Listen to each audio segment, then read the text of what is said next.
do'sting bo'lsa-yu hojatingni chiqarmasa, namozga tahorat qilganday tahorat qilganda tikka turib 4 takbir aytib janozasini o'qib qo'yavergan.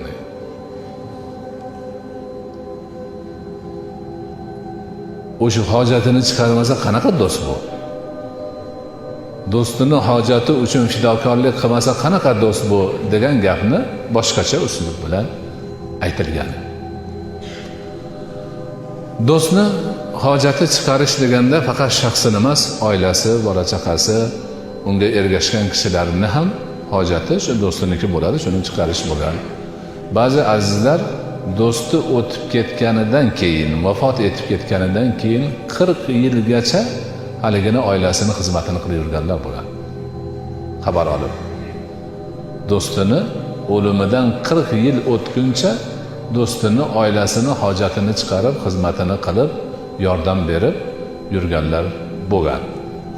Ana bu haq ham do'stlarni haqlaridan bir haq. Buni demak insonlar, do'stlar yaxshi bilishi kerak.